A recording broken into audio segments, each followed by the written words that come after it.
ജപ്പാനിലെ education system ബാക്കിയുള്ള രാജ്യങ്ങളിൽ നിന്നൊക്കെ വളരെയധികം ഡിഫറെൻ്റ് ആണ്. യുണീക്ക് ആയിട്ടുള്ള കുറേ ഫീച്ചേഴ്സ് ഉണ്ട് ജപ്പാനിലെ എഡ്യൂക്കേഷൻ സിസ്റ്റത്തിൽ. മിക്കതും നിങ്ങൾ കേട്ടിട്ടൊക്കെ ഉണ്ടായിരിക്കും. സ്കൂളിൽ നിന്ന് പ്രാക്ടിക്കൽ നോളജ് മാത്രമല്ല, നമ്മുടെ ലൈഫിൽ വരുന്ന ചലഞ്ചസ്, അതുപോലെ തന്നെ ബുദ്ധിമുട്ടുകൾ, ഇമോഷണൽ ബാലൻസ്, ഇതൊക്കെ എങ്ങനെ ചെയ്യാം, എങ്ങനെ ഓരോ ബുദ്ധിമുട്ടുകളേക്ക് മറികടക്കാം, ഇങ്ങനത്തെ കാര്യങ്ങളൊക്കെ പറ്റ കുഞ്ഞിതിലേ മുതൽ ഇവർ കുട്ടികളെ പഠിപ്പിക്കുന്നുണ്ട്. 5 വയസ്സ് വരെയുള്ള കുട്ടികളെ പ്രീ സ്കൂളിലാണ് ആക്കുക. നമ്മളിപ്പോൾ നാട്ടിൽ ഡേ കെയറിലൊക്കെ ആക്കുന്ന പോലെ തന്നെയാണ് അത് ഉദ്ദേശിക്കുന്നത്. അംഗൻവാടിയും ഡേ കെയർ ഒക്കെ പോലെയുള്ളതാണ് 0 to 5 ഇയേഴ്സ് വരെയുള്ള കുട്ടികളെ ആക്കുന്നത്. പിന്നെ ഉള്ളത് എലമെന്ററി സ്കൂളാണ്. അത് 6 മുതൽ 12 വയസ്സ് വരെയുള്ള കുട്ടികളെയാണ് എലമെന്ററി സ്കൂളിൽ ചേർക്കുന്നത്. പിന്നെ ജൂനിയർ ഹൈസ്കൂള് 13 മുതൽ 15 വയസ്സ് വരെ. പിന്നെ ഹൈസ്കൂൾ ആണ് വരുന്നത് 16 മുതൽ 18 വയസ്സ് വരെ. ജപ്പാനിലെ കമ്പൽസറി എഡ്യൂക്കേഷൻ എന്ന് പറയുന്നത് 9 വർഷമാണ്. എലമെന്ററി സ്കൂളിലുള്ളത് 6 വർഷവും 3 വർഷം ജൂനിയർ ഹൈസ്കൂളും. ഇത് രണ്ടും കൂടെ ചേർന്നതാണ് 9 വർഷത്തെ കമ്പൽസറി എഡ്യൂക്കേഷൻ. പ്രീ സ്കൂളിൽ പോകണമെന്ന് നിർബന്ധമില്ല, അത് മാൻഡേറ്ററി അല്ല. 0 to 5 ഇയേഴ്സ് ഇപ്പം നമ്മൾ കുട്ടികൾക്ക് എന്തെങ്കിലും പഠിക്കാൻ അംഗൻവാടിയിലൊക്കെ വിടുന്ന പോലെ വിടാം എന്നുള്ളതുള്ളൂ. അതല്ലാണ്ട് അത് മാൻഡേറ്ററി എഡ്യൂക്കേഷൻ അല്ല ഇപ്പോൾ. പക്ഷെ അത് മാൻഡേറ്ററി ആക്കാനുള്ള പ്രോസസ്സിംഗ് ഒക്കെ നടന്നുകൊണ്ടിരിക്കുന്നുണ്ട് എന്നുള്ളതാണ് കേൾക്കുന്നത്. 18 വയസ്സിന് ശേഷം യൂണിവേഴ്സിറ്റിയിൽ പോയിട്ട് പഠിക്കാം. അത് നിർബന്ധമുള്ളതല്ല. അപ്പം നമ്മുടെ നാട്ടിൽ ഡിഗ്രി ഒക്കെ എടുക്കണമെങ്കിൽ നമുക്ക് നിർബന്ധമില്ലല്ലോ, താല്പര്യമുള്ളവർക്ക് പഠിച്ചാൽ മതിയല്ലോ. ആ ഒരു രീതിക്കാണ്. ജപ്പാനിലെ എലമെന്ററി സ്കൂളിലെ കുട്ടികൾ ഉപയോഗിക്കുന്ന റാൻഡ്രസർ എന്ന് പറയുന്ന ബാഗിന്റെ ഒരു ഷോർട്സ് ഇട്ട് കഴിഞ്ഞപ്പോഴാണ് അതിനകത്ത് എന്നോട് കമന്റ് ചെയ്ത് ജപ്പാനിലെ എഡ്യൂക്കേഷൻ സിസ്റ്റത്തിനെ കുറിച്ച് ഒരു വീഡിയോ ചെയ്യുമെന്ന് ചോദിച്ചത്. അതുകൊണ്ടാണ് കേട്ടോ ഞാൻ ഈ വീഡിയോ ചെയ്യുന്നത്. എനിക്ക് ഡയറക്റ്റ്, ഞങ്ങളുടെ മോക്ക് 1.5 വയസ്സായിട്ടുള്ളൂ, നമ്മൾ പ്രീ സ്കൂളിൽ എവിടെയും വിടുന്നില്ല. അപ്പോൾ എനിക്ക് ഡയറക്റ്റ് ഇതിനെക്കുറിച്ച് വലിയ അറിവില്ല. ഓരോ സ്കൂൾ അനുസരിച്ചൊക്കെ ഡിഫറെൻ്റ് ആണ്. പക്ഷെ നമ്മുടെ ഫ്രണ്ട്സിൻ്റെ കുട്ടികളൊക്കെ ജാപ്പനീസ് സ്കൂളിലും ഇന്റർനാഷണൽ സ്കൂളിലും പ്രീ സ്കൂളിലൊക്കെ പോകുന്നവരുണ്ട്. അപ്പം നമ്മൾ അവരുടെ അടുത്തു നിന്നൊക്കെ ഇൻഫർമേഷനൊക്കെ കളക്ട് ചെയ്തിട്ടാണ് പറയുന്നത്. തെറ്റുകൾ ഉണ്ടായിരിക്കാം. അങ്ങനെ ആർക്കെങ്കിലും തെറ്റെന്ന് തോന്നുന്ന കാര്യങ്ങൾ താഴെ കമന്റ് ചെയ്യണം. ജപ്പാനിലെ ഒരു അക്കാഡമിക് ഇയറിനെ 3ആയിട്ടാണ് ഡിവൈഡ് ചെയ്തിരിക്കുന്നത്. ഒരു 3 സെമസ്റ്റർ പോലെയാണ്.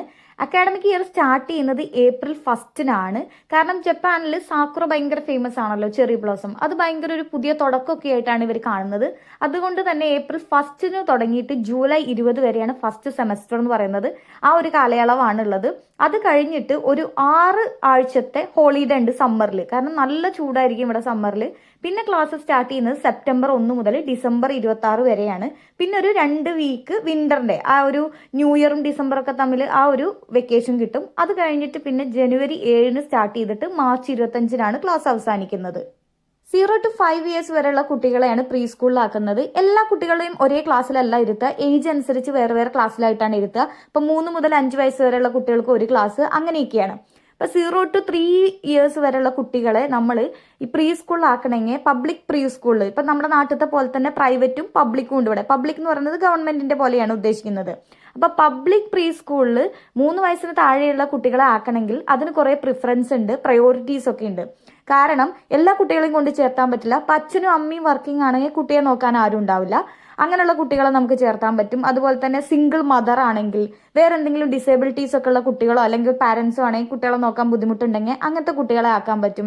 അതുപോലെ തന്നെ എന്തെങ്കിലും ഹെൽത്ത് ഇഷ്യൂസ് ഉണ്ടെങ്കിൽ അങ്ങനെ കുറച്ച് പ്രയോറിറ്റീസ് അനുസരിച്ചിട്ടാണ് 3 വയസ്സിന് താഴെയുള്ള കുട്ടികളെ പ്രീ സ്കൂളിലാക്കുന്നത്.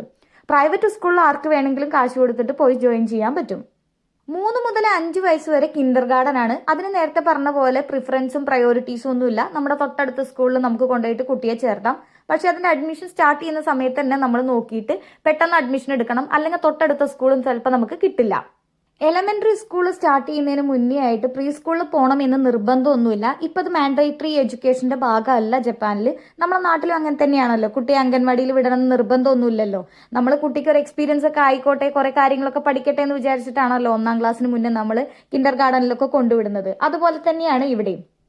പ്രീ സ്കൂളിൽ പ്രത്യേകിച്ച് ഒന്നും പഠിപ്പിക്കുകയൊന്നുമില്ല നമ്മളെ നാട്ടിലത്തെ പോലെ. ഇവിടെ എന്ന് വെച്ച് കഴിഞ്ഞാൽ ഡാൻസും അതുപോലെ തന്നെ ചിത്രം വരയ്ക്കാനും പുറത്ത് മണ്ണിലൊക്കെ കുട്ടികളെ കൊണ്ടുപോയി ഡെയിലി കളിക്കും, അങ്ങനത്തെ കാര്യങ്ങളും, അതുപോലെ തന്നെ നന്നായിട്ട് സംസാരിക്കാൻ, ടീച്ചേഴ്സുമായിട്ട് മിങ്കിൾ ചെയ്യാൻ, അങ്ങനത്തെ കാര്യങ്ങളൊക്കെയാണ് പഠിപ്പിക്കുന്നത്.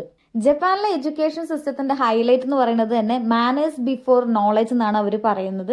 കുട്ടികളെ എല്ലാ കാര്യങ്ങളും പഠിപ്പിക്കും. മണ്ണിൽ വരെ കളിക്കാൻ വേണ്ടിയിട്ട് പഠിപ്പിക്കും. ഡ്രസ്സിൽ ചെളിയാവുന്നൊന്നും അവർക്കൊരു പ്രശ്നമല്ല. ഈ ഡേ കെയറിലൊക്കെ വിടുന്ന കുട്ടികളെ, പ്രീ സ്കൂൾ പോകുന്ന കുട്ടികൾ ഡ്രസ്സിലൊക്കെ മണ്ണാക്കി ഫുൾ ചെളിയിലും വെള്ളത്തിലും എല്ലാ കളികളും, അതുപോലെ തന്നെ പാടത്തോ അല്ലെങ്കിൽ അവരുടെ തന്നെ സ്ഥലത്ത് പൊട്ടറ്റോയോ അല്ലെങ്കിൽ അങ്ങനെ എന്തെങ്കിലും കൃഷി ചെയ്യുക, അങ്ങനെ എല്ലാ കാര്യങ്ങളും പ്രാക്ടിക്കൽ നോളജിൽ ചെയ്തിട്ടാണ് അവർ പഠിക്കുന്നത്.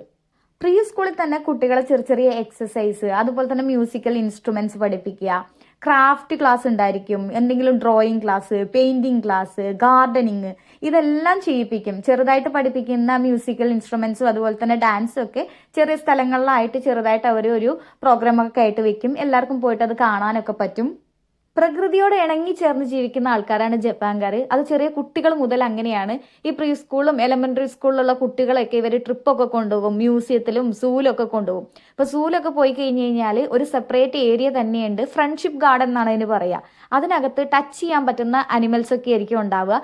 ഉള്ളത് നമ്മുടെ ആടും അതുപോലെ തന്നെ മുയലും എലിയും അങ്ങനെ കുറെ ജീവികളൊക്കെ ആയിരിക്കും.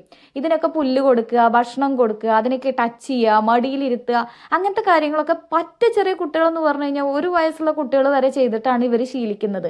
അതുകൊണ്ട് തന്നെ വളരെയധികം മൃഗങ്ങളോടും പ്രകൃതിയോടും ഒക്കെ സ്നേഹമുള്ള ആൾക്കാരാണ് ഇവിടെയുള്ള വലിയ ആളുകളും ചെറിയ കുട്ടികളും അങ്ങനെ തന്നെയാണ്. 6ാമത്തെ വയസ്സിലാണ് എലമെന്ററി എഡ്യൂക്കേഷൻ സ്റ്റാർട്ട് ചെയ്യുന്നത്. എലമെന്ററി സ്കൂള് ഒരു 6 മുതൽ 12 വയസ്സ് വരെയാണ്. ഓരോ വർഷത്തെയും ഓരോ ഗ്രേഡ് ആയിട്ടാണ് പറയുന്നത്. അപ്പൊ 6 ഗ്രേഡ്സ് ആണ് ഈ 12 വയസ്സിനകത്ത് ഉള്ളത്. ഈ ക്ലാസ്സിൽ പോകുമ്പോഴാണ് കുട്ടികൾ ഈ റാൻഡോസർ എന്ന് പറയുന്ന ബാഗ് കൊണ്ടുപോകുന്നത്. റാൻഡോസർ എന്ന് പറയുന്ന ഈ ബാഗിന് 10,000 yen മുതൽ 1,00,000 yen വരെയൊക്കെയാണ് വില. ഇതിന്റെ ക്വാളിറ്റിയും ഉപയോഗിക്കുന്ന മെറ്റീരിയലൊക്കെ അനുസരിച്ചിട്ട് ഇതിന്റെ വിലയിൽ വ്യത്യാസം വരും. ഇതിനകത്ത് കുട്ടികൾക്ക് ലാപ്ടോപ്പ് വെക്കാനുള്ള സ്പേസും കൊടയും വെള്ളക്കുപ്പി വെക്കാനുള്ള സ്പേസും അങ്ങനത്തെ ഒക്കെ ഉണ്ട്. എലമെന്ററി സ്കൂൾ കഴിയുന്നത് വരെ ഈ ഒരു ബാഗാണ് ഉപയോഗിക്കുക. നമ്മുടെ നാട്ടിലത്തെ പോലെ ഇടയ്ക്കിടയ്ക്ക് ബാഗ് മാറ്റി വാങ്ങിക്കുന്ന പരിപാടിയൊന്നുമില്ല. ഇപ്പൊ നമ്മളൊക്കെ ആദ്യമായിട്ട് സ്കൂളിൽ പോകുന്ന സമയത്ത് നമ്മുടെ ഗ്രാൻഡ് പാരന്റ്സ് നമുക്ക് ഗിഫ്റ്റ് ആയിട്ടൊക്കെ എന്തെങ്കിലുമൊക്കെ വാങ്ങി തരുമല്ലോ. അതുപോലെ തന്നെയാണ് ഇവിടുത്തെ കുട്ടികൾക്കും ഗ്രാൻഡ് പാരന്റ്സ് ആണ് പൊതുവെ ഗിഫ്റ്റ് ആയിട്ട് ഈ റാൻഡോസർ ബാഗ് കുട്ടികൾ സ്കൂളിൽ പോകുന്ന സമയത്ത് വാങ്ങിച്ചു കൊടുക്കാറുള്ളത്. പിന്നെ ഇത് വാങ്ങിക്കുമ്പോൾ എന്ന് വെച്ച് കഴിഞ്ഞാൽ 1ാം ക്ലാസ്സിൽ പഠിക്കുന്ന കുട്ടികൾ, 6 വയസ്സുള്ള കുട്ടികൾ എന്ന് പറയുമ്പോൾ അവർക്ക് ആ സമയത്ത് ചിലപ്പോൾ നല്ല കാർട്ടൂൺ ക്യാരക്ടർ ഉള്ളതോ അല്ലെങ്കിൽ ലൈറ്റ് കളറോ അങ്ങനെ അവർക്ക് ഒരു ഡിസൈൻ ആയിരിക്കും ഇഷ്ടം ഉണ്ടായിരിക്കുക. പക്ഷേ ഈ 6 വർഷം ഇത് തന്നെ ഉപയോഗിക്കുമ്പോൾ കുറച്ച് വലുതാവുമ്പോൾ അവർക്ക് ഇതല്ലായിരുന്നു വേണ്ടതെന്ന് തോന്നുമല്ലോ. അത് കാരണം തന്നെ കുട്ടികളുടെ പ്രിഫറൻസ് മാത്രമല്ല പാരന്റ്സ് നോക്കിയിട്ട് തന്നെയാണ് മിക്കപ്പോഴും ഈ ബാഗ് വാങ്ങിക്കാറുള്ളത്. പല ഡിസൈനിലുള്ള ബാഗുകൾ നിങ്ങൾക്ക് കാണാൻ പറ്റുന്നുണ്ട്, പേര് എഴുതാൻ പറ്റുന്ന ടൈപ്പും അതുപോലെ തന്നെ ഇതിന്റെ സൈഡിലൊക്കെ കീ ചെയിൻ ഒക്കെ തൂക്കിയിടാൻ പറ്റുന്ന ടൈപ്പ് ഹുക്കുകളൊക്കെ ഉണ്ടായിരിക്കും. കാരണം ഇവിടെയുള്ള കുട്ടികൾ മിക്കപ്പോഴും ബാഗിനകത്ത് 5ഉം 6ഉം ചില കുട്ടികൾ 10ഉം 15ഉം ഒക്കെ ചെറിയ ചെറിയ കീ ചെയിൻ അവർക്ക് ഇഷ്ടമുള്ള ക്യാരക്ടേഴ്സ് ഒക്കെ തൂക്കിയിട്ടുകൊണ്ട് നടക്കുന്നതാണ്. അതുപോലെ തന്നെ ഈ കുട്ടികളുടെ ബാഗിലൊക്കെ ഉണ്ടായിരിക്കും ഒരു അലാം ഉള്ള ഒരു ചെറിയ പ്രസ് ചെയ്യുന്നത് വെച്ചിട്ടുണ്ടായിരിക്കും, എമർജൻസി അലാം. ചിലതിനകത്ത് LED ലൈറ്റ് കത്തുന്ന ടൈപ്പ് ഒക്കെ ഉണ്ട്. ഇവിടെയുള്ള കുട്ടികളൊക്കെ അതുകൊണ്ടാണ് നടക്കുന്നത്. കാരണം ഇവിടെ ആരും കുട്ടികളെ സ്കൂളിൽ പാരന്റ്സ് കൊണ്ടുവിടുക അല്ലെങ്കിൽ സ്കൂൾ ബസ്സിലൊന്നും അല്ല പോവുക. സ്കൂളിൽ നിന്ന് തന്നെ പ്രത്യേകിച്ച് ഒരു റൂട്ടൊക്കെ ക്രിയേറ്റ് ചെയ്ത് കുട്ടികൾ അടുത്തടുത്ത വീടുകളിലുള്ള കുട്ടികളൊക്കെ ഒരുമിച്ച് ഒറ്റയ്ക്ക് നടന്നാണ് പോവുക. നിങ്ങൾ ഈ വീഡിയോയിൽ കാണുമ്പോൾ തന്നെ മനസ്സിലായിട്ടുണ്ടാവും കുട്ടികൾ ഒറ്റയ്ക്കാണ് റോഡ് ക്രോസ് ചെയ്യുന്നതും പോകുന്നതൊക്കെ. കുട്ടികളെ നോക്കുക എന്നുള്ളത് നമ്മുടെ സൊസൈറ്റീൻ്റെ ഉത്തരവാദിത്വമാണ്. ഒരേ റൂട്ടിലോട്ടുള്ള കുട്ടികളൊക്കെ ഇങ്ങനെ ഗ്രൂപ്പായിട്ട് നടന്നു പോകുന്നതും മിഠായി വാങ്ങിക്കുന്നതൊക്കെ നമുക്ക് ഇവിടെ കാണാൻ പറ്റും. ചില കുട്ടികൾ ട്രെയിനിലൊക്കെ പോകുന്നുണ്ടായിരിക്കും. ട്രെയിനിലും കുട്ടികൾ ഒറ്റയ്ക്ക് തന്നെയാണ് പോവുക. അടുത്തുള്ള സ്കൂളല്ല എങ്കിൽ പ്രൈവറ്റ് സ്കൂളൊക്കെ ആണെങ്കിൽ ഇഷ്ടമുള്ള സ്കൂൾ സെലക്ട് ചെയ്തിട്ടായിരിക്കുമല്ലോ കുട്ടികൾ പോകുന്നുണ്ടാവുക. അങ്ങനത്തെ കുട്ടികൾ മിക്കപ്പോഴും ട്രെയിൻ കയറിയിട്ടാണ് പോകുന്നത്. ഒറ്റയ്ക്ക് പോകുന്നതൊക്കെ നമുക്ക് സ്ഥിരമായിട്ട് കാണാൻ പറ്റുന്നതാണ്. കാരണം ആ കുട്ടികളുടെ സേഫ്റ്റിയും സെക്യൂരിറ്റിയും നമ്മുടെ സൊസൈറ്റീൻ്റെ ഉത്തരവാദിത്വമാണ്. ചെറിയ പ്രായത്തിൽ തന്നെ കുട്ടികൾ ഒറ്റയ്ക്ക് സ്കൂളിൽ പോകുന്നത് കൊണ്ട് കുട്ടികൾക്കെല്ലാം ഒറ്റയ്ക്ക് ചെയ്യാനുള്ള കഴിവും പ്രശ്നങ്ങൾ പരിഹരിക്കാനുള്ള കഴിവൊക്കെ ഉണ്ടാവും എന്നാണ് ഇവർ പറയുന്നത്. മാനേഴ്സ് ബിഫോർ നോളജ് എന്നാണല്ലോ പറയുന്നത്. അതുകൊണ്ട് തന്നെ കുട്ടികളുടെ ആദ്യത്തെ ഒരു 3 വർഷമൊക്കെ കുട്ടികളെ കൂടുതലായിട്ട് പഠിപ്പിക്കുകയല്ല ചെയ്യുക, അവരുടെ നോളജ് ഒന്നല്ല ജഡ്ജ് ചെയ്യുന്നത്. കുട്ടികളുടെ നല്ല മാനേഴ്സ് ഒക്കെ എസ്റ്റാബ്ലിഷ് ചെയ്യുക, അതുപോലെ തന്നെ നല്ല ക്യാരക്ടറായിട്ട് കുട്ടികളെ ഡെവലപ്പ് ചെയ്യുക, അങ്ങനത്തെ ആക്ടിവിറ്റീസ് ഒക്കെയാണ് ഇവിടെ സ്കൂളിൽ ചെയ്യുന്നുണ്ടത്. കാര്യമായിട്ടൊന്നും പഠിപ്പിക്കുകയൊന്നുമില്ല ഫസ്റ്റ് കുറച്ച് വർഷങ്ങളിൽ. എലമെന്ററി സ്കൂളിന്റെ സ്റ്റാർട്ടിങ്ങിൽ കുട്ടികളെ കൂടുതലായിട്ട് പഠിപ്പിക്കുന്നത് എങ്ങനെയാണ് ബാക്കിയുള്ള ആൾക്കാരെ റെസ്പെക്ട് ചെയ്യേണ്ടത്, അതുപോലെ തന്നെ എങ്ങനെയാണ് ഹെൽപ്പ് ചെയ്യേണ്ടത്, ഇവിടുത്തെ പ്രകൃതിയും അതുപോലെ തന്നെ മൃഗങ്ങളും ഒക്കെ ആയിട്ട് എങ്ങനെയാണ് പെരുമാറേണ്ടത്, അനുകമ്പ എങ്ങനെയാണ് ഉണ്ടാക്കിയെടുക്കുക, എങ്ങനെയാണ് ധൈര്യം ഉണ്ടാവുക, സെൽഫ് കൺട്രോൾ എങ്ങനെയാണ് ചെയ്യുക, ഇങ്ങനത്തെ എല്ലാ കാര്യങ്ങളും ജീവിതത്തിന്റെ എല്ലാ കാര്യങ്ങളും പഠിപ്പിക്കുന്ന ഈ ഒരു ഫസ്റ്റ് സ്റ്റേജ് ഓഫ് എലമെന്ററി സ്കൂളിലാണ്. കുട്ടികൾ തന്നെയാണ് സ്കൂൾ ക്ലീൻ ചെയ്യുന്നതും ക്ലാസ് റൂം ക്ലീൻ ചെയ്യുന്നത്, ക്യാൻറ്റീൻ ഉണ്ടെങ്കിൽ ക്യാൻറ്റീൻ ക്ലീൻ ചെയ്യുന്നത്, ടോയ്ലറ്റ് വരെ ക്ലീൻ ചെയ്യുന്നത് സ്കൂളിൽ പഠിക്കുന്ന കുട്ടികൾ തന്നെയാണ്. അത് ആൺകുട്ടികളും പെൺകുട്ടികളും ചെയ്യണം, അതിൽ ഡിഫറൻസ് ഒന്നുമില്ല. ഗ്രൂപ്പായിട്ട് തിരിക്കും, റൊട്ടേഷനിൽ ഇങ്ങനെ ഇവരിത് ചെയ്തുകൊണ്ടിരിക്കും. അതുകൊണ്ട് തന്നെ കുട്ടികൾക്ക് എല്ലാ വർക്കും ഒരുപോലെയാണ്, എല്ലാവരും ഒരുപോലെയാണ് ചെയ്യുന്നത്, ഗ്രൂപ്പ് വർക്കാണ് ചെയ്യുന്നത്. മറ്റുള്ള ആൾക്കാർ ചെയ്യുന്ന ജോലിയെ ബഹുമാനിക്കാനും ഇതുവരെ ഹെൽപ്പ് ചെയ്യും. ഇപ്പോൾ വേറൊരു ബാത്റൂം കഴുകുന്ന ഒരാളെ കാണുമ്പോൾ അവരുടെ ജോലി കുറഞ്ഞ ജോലിയാന്നുള്ളൊരു ഫീലൊന്നും ഇവിടുത്തെ ഒരു കുട്ടികൾക്കും ഒരു വലിയ ആൾക്കാർക്കും ഇല്ല. കാരണം ഇങ്ങനത്തെ ഒരു എഡ്യൂക്കേഷനിലാണ് ഇവർ പഠിച്ചു വളരുന്നത്. എല്ലാ കുട്ടികളും ഇത് ചെയ്തിട്ടാണ് വരുന്നത്. കുട്ടികൾക്ക് സ്കൂളിൽ തന്നെ ലഞ്ച് ഉണ്ടായിരിക്കും. നമ്മൾ വീട്ടിൽ നിന്ന് അങ്ങനെ ലഞ്ച് കൊണ്ടുപോകാൻ സാധാരണ സമ്മതിക്കാറില്ല. കാരണം എല്ലാവരും ഒരേപോലത്തെ ഭക്ഷണം കഴിക്കണം എന്നാണ് ഇവർ ചിന്തിക്കുന്നത്. അപ്പോൾ എന്ന് വെച്ച് കഴിഞ്ഞാൽ ടീച്ചേഴ്സ് വരെ ഇവരുടെ ക്ലാസ് റൂമിൽ ഇരുന്നിട്ട് കുട്ടികളെല്ലാവരും ഒരുമിച്ച് ടീച്ചറും കൂടെ ഒരുമിച്ചിരുന്നിട്ടാണ് ഭക്ഷണം കഴിക്കുക. സ്കൂളിൽ നിന്നാണ് ലഞ്ച് പ്രൊവൈഡ് ചെയ്യുക. അപ്പം അതിനകത്തെന്ന് വെച്ച് കഴിഞ്ഞാൽ ഈ ഫുഡ് സെർവ് ചെയ്യുന്നതും അത് കഴിഞ്ഞിട്ട് ഇതൊക്കെ ക്ലീൻ ചെയ്യുന്നതും എല്ലാം കുട്ടികൾ തന്നെയാണ്. വേറെ സ്റ്റാഫൊന്നും ഉണ്ടായിരിക്കില്ല. കാരണം കുട്ടികൾ ഇങ്ങനെ റൊട്ടേഷനിൽ ഗ്രൂപ്പായിട്ട് ഓരോരുത്തർക്ക് ഓരോ ആക്ടിവിറ്റീസ് ഉണ്ടാവും. അപ്പോൾ ബാത്റൂമും ടോയ്ലറ്റും ഒരാഴ്ചയിൽ കഴുകുന്ന ആൾക്കാരാണെങ്കിൽ ആ ആഴ്ച വേറൊരു ഗ്രൂപ്പിന് ഇങ്ങനെ ഫുഡ് സെർവ് ചെയ്യുന്നതൊക്കെ ആയിരിക്കും ഉണ്ടായിരിക്കുക. അങ്ങനെ ഗ്രൂപ്പായിട്ടാണ് എല്ലാ ആക്ടിവിറ്റീസും ഇവർ ചെയ്യുന്നത്. പിന്നെയുള്ള ഏറ്റവും വലിയൊരു പ്രശ്നം എന്ന് പറഞ്ഞാൽ ഇവിടെ അധികം നോൺ വെജ് യൂസ് ചെയ്യുന്നതുകൊണ്ട് തന്നെ വെജ് മാത്രം ഉപയോഗിക്കുന്ന ആൾക്കാർക്ക്, ഇപ്പോൾ നമ്മുടെ നാട്ടിൽ നിന്ന് വരുന്ന വെജ് മാത്രം ഉപയോഗിക്കുന്ന ആൾക്കാർക്ക് കുറച്ച് പ്രശ്നങ്ങളാണ്. ചില ഡേ കെയറിലോ അല്ലെങ്കിൽ പ്രീ സ്കൂളിലോ ഒന്നും എന്ത് ചെയ്യില്ല, പുറത്തുനിന്നുള്ള ഫുഡ് അലോ ചെയ്യില്ല. ഇങ്ങനത്തെ സ്പെഷ്യൽ കണ്ടീഷൻസിലൊക്കെ മാത്രം ഇവരെന്ത് ചെയ്യും, വീട്ടിൽ നിന്ന് കൊണ്ടുവരാൻ വേണ്ടി സമ്മതിക്കും. രാവിലെ തന്നെ ജോഗിംഗ് ഒക്കെ കഴിഞ്ഞിട്ടാണ് കുട്ടികൾക്ക് ക്ലാസ് സ്റ്റാർട്ട് ചെയ്യുന്നത്. അതുപോലെ തന്നെ ചെറിയ ചെറിയ എക്സസൈസ് ഒക്കെ ഇവർ ചെയ്യും. മ്യൂസിക്കും ആർട്സും ക്രാഫ്റ്റും കമ്പ്യൂട്ടറും ഒക്കെ ഈ ചെറിയ പ്രായത്തിൽ തന്നെ കുട്ടികളെ ചെറുതായിട്ട് പഠിപ്പിച്ചു തുടങ്ങും ഇവര്. കുട്ടികളെല്ലാം ഏതെങ്കിലും ഒരു ക്ലബ്ബിൽ അംഗമായിരിക്കണം എന്ന് നിർബന്ധമാണ്. സ്പോർട്സ് ക്ലബ്ബോ അല്ലെങ്കിൽ ആർട്സ് ക്ലബ്ബോ അങ്ങനെ ഇഷ്ടമുള്ളതനുസരിച്ചിട്ട് അതിനകത്ത് പലതും പഠിപ്പിക്കും. ക്ലാസ് കഴിഞ്ഞതിന് ശേഷം ഈവനിങ് ഒരു 7 മണി വരെ സ്കൂളിൽ വെച്ചിട്ട് തന്നെ ഇതിന്റെ പ്രാക്ടീസും പഠിപ്പിക്കുന്ന കാര്യങ്ങളൊക്കെ ഉണ്ടായിരിക്കും. അപ്പൊ എല്ലാ കുട്ടികളും എന്തെങ്കിലും ഒന്നൊക്കെ പഠിച്ചിരിക്കണം എന്ന് നിർബന്ധമാണ്. സെലക്ടഡ് ആയിട്ടൊന്നുമല്ല. അതുകൊണ്ട് തന്നെ മിക്ക കുട്ടികൾക്കും എല്ലാത്തിനകത്തും ഒരു കഴിവുണ്ടായിരിക്കും. തൊട്ടടുത്തുള്ള പബ്ലിക് സ്കൂളിലാണ് സാധാരണ കുട്ടികൾ പഠിക്കാൻ വേണ്ടിയിട്ട് പോവുക. പ്രൈവറ്റ് സ്കൂളിൽ പോകണമെങ്കിൽ അതിന് വേറെ സിലബസും അതുപോലെ തന്നെ എൻട്രൻസ് എക്സാം ഒക്കെ എഴുതണം. അത്യാവശ്യം നല്ല ഫീയും കൊടുക്കണം. പബ്ലിക് സ്കൂളിന്റെ പ്രശ്നം എന്ന് വെച്ച് കഴിഞ്ഞാൽ ജാപ്പനീസിലാണ് ഇവർ കുട്ടികളെ എല്ലാം പഠിപ്പിക്കുക. അപ്പോൾ ഇന്ത്യയിൽ നിന്നൊക്കെ വരുന്നുള്ള ആൾക്കാർക്കും മറ്റു രാജ്യങ്ങളിൽ നിന്ന് വരുന്നുള്ള ആൾക്കാർക്കും ഏറ്റവും വലിയ ബുദ്ധിമുട്ട് എന്ന് പറഞ്ഞു കഴിഞ്ഞാൽ ഇംഗ്ലീഷ് ഒന്നും കുട്ടികൾക്ക് അറിയണ്ടാവില്ല എന്നുള്ളതാണ്. വേറെ രാജ്യത്തു നിന്ന് വരുന്ന ആൾക്കാർക്കുള്ള ഏറ്റവും വലിയൊരു പ്രശ്നം ജാപ്പനീസ് എഡ്യൂക്കേഷനിൽ എന്ന് പറഞ്ഞു കഴിഞ്ഞാൽ ഇപ്പം നമ്മുടെ ഫ്രണ്ട്സൊക്കെ ബുദ്ധിമുട്ടുന്ന ഒരു കാര്യമാണ്. ഇവിടുത്തെ എഡ്യൂക്കേഷൻ എന്ന് പറഞ്ഞാൽ ജാപ്പനീസിലാണ് കുട്ടികളെ പഠിപ്പിക്കുന്നുണ്ടാവുക. അപ്പം നമ്മളൊന്നും ഇവിടെ സ്ഥിര താമസക്കാരൊന്നും അല്ല, കുറച്ച് കാലത്തേക്ക് വേണ്ടി വരുന്നവരൊക്കെയാണ്. മിക്ക ആൾക്കാരും, എൻ്റെ ഹസ്ബൻഡ് സോഫ്റ്റ്വെയർ എഞ്ചിനീയർ ആണ്, ഓൺ സൈറ്റ് ആയിട്ടാണ് ഇവിടെ വന്നിട്ടുള്ളത്. അപ്പം ഞങ്ങളുടെ ഫ്രണ്ട് സർക്കിളിലുള്ള ഒരുപാട് ആൾക്കാരൊക്കെ ഓൺ സൈറ്റ് എംപ്ലോയീസ് ആയിട്ട് വന്നിട്ടും ഇവിടെ വേറെ കമ്പനിയിൽ സ്വിച്ച് ചെയ്തിട്ടൊക്കെ നിൽക്കുന്നവരാണ്. അപ്പോൾ എന്ന് വെച്ച് കഴിഞ്ഞാൽ നമ്മൾ എത്ര കാലം ഇവിടെ നിൽക്കും നമുക്ക് ഉറപ്പിച്ച് പറയാനൊന്നും പറ്റില്ല. നമ്മൾ കുട്ടിയെ ഇവിടെ ജാപ്പനീസ് സ്കൂളിൽ ചേർത്തി കഴിഞ്ഞ് കഴിഞ്ഞാൽ ഒരു 2ാം ക്ലാസ് 3ാം ക്ലാസ് വരെ ഇപ്പോൾ കുട്ടിയുടെ ജാപ്പനീസ് സ്കൂളിൽ പഠിച്ചുകൊണ്ടിരിക്കുന്ന സമയത്ത് നമുക്കൊന്ന് നാട്ടിലോട്ട് തിരിച്ച് സെറ്റിൽ ചെയ്യേണ്ടി വന്നു എന്ന് വിചാരിക്കാം. ആ സമയത്ത് എന്ന് പറഞ്ഞു കഴിഞ്ഞാൽ നമ്മുടെ നാട്ടിലത്തെ ഒരു 3ാം ക്ലാസ്സിലെ കുട്ടീൻ്റെ ഒരു അറിവൊന്നും ഈ കുട്ടിക്ക് ഉണ്ടാവില്ല. അപ്പം അവിടുത്തെ നാട്ടിലത്തെ സിലബസുമായിട്ട് കുട്ടിക്ക് പിന്നെ പഠിക്കാൻ പറ്റാത്തൊരവസ്ഥ വരും. ആ ഒരു കാരണം കൊണ്ട് മിക്ക ആൾക്കാരും എന്ത് ചെയ്യാം, ഇന്റർനാഷണൽ സ്കൂളാണ് ചൂസ് ചെയ്യുക. ഇന്റർനാഷണൽ സ്കൂൾ എന്ന് പറഞ്ഞു കഴിഞ്ഞാൽ 1ാം ക്ലാസ്സിൽ 6 വയസ്സുള്ള എലമെന്ററി സ്കൂളിൽ ഒരു കുട്ടിയെ ചേർത്തണമെങ്കിൽ ഒരു വർഷത്തിന് 20 ലക്ഷം യെന്നാണ് വരിക. അപ്പൊ 2 കുട്ടികളൊക്കെ ഉള്ളവർക്ക് പഠിപ്പിക്കുക എന്ന് പറയുന്നത് ഭയങ്കര ബുദ്ധിമുട്ടായിരിക്കും കുട്ടികളെ. ഇങ്ങനെ പഠിപ്പിച്ചിട്ടില്ലെങ്കിൽ പിന്നെ നാട്ടിലോട്ട് പോകുമ്പോൾ കുട്ടിക്ക് ഒരിക്കലും നാട്ടിലത്തെ സിലബസുമായിട്ട് പഠിക്കാൻ പറ്റാത്ത പ്രശ്നങ്ങളും വരും. വേറെ കുറെ ആൾക്കാരൊക്കെ ചൂസ് ചെയ്യുന്ന ഓപ്ഷൻ എന്ന് പറഞ്ഞു കഴിഞ്ഞാൽ ഇവിടുത്തെ ജാപ്പനീസ് സ്കൂളിൽ കുട്ടിയെ വിട്ടിട്ട് ഈവനിങ് ടൈമിൽ എന്ത് ചെയ്യും, നാട്ടിലത്തെ CBSE സിലബസ് ട്യൂഷനായിട്ട് പഠിപ്പിക്കുന്നവരും ഉണ്ട്. അങ്ങനെയാണെങ്കിൽ നാട്ടിലോട്ട് പോകുന്ന സമയത്ത് കുട്ടീനെ CBSE സ്കൂളിൽ ചേർത്താലോ എന്ന് വിചാരിച്ചിട്ട് ചെയ്യുന്ന ആൾക്കാരും ഉണ്ട്. ഇവിടെ എന്ന് വെച്ച് കഴിഞ്ഞാൽ ഫസ്റ്റ് ഒരു എലമെന്ററി സ്കൂളിലൊക്കെ കൂടുതലായിട്ട് കുട്ടികളെ മാനേഴ്സും ജീവിക്കാനുള്ള കാര്യങ്ങളും ഒക്കെയാണ് പഠിപ്പിക്കുന്നത്. എഡ്യൂക്കേഷൻ അത്ര ഇമ്പോർട്ടൻസ് കൊടുക്കുന്നില്ല. പക്ഷേ ഹയർ എഡ്യൂക്കേഷൻ വരുമ്പോൾ അവർ കുത്തിയിരുന്ന് പഠിച്ച് അത്രയ്ക്ക് നോളജ് ഉണ്ടാക്കുന്ന ആൾക്കാരുമാണ്.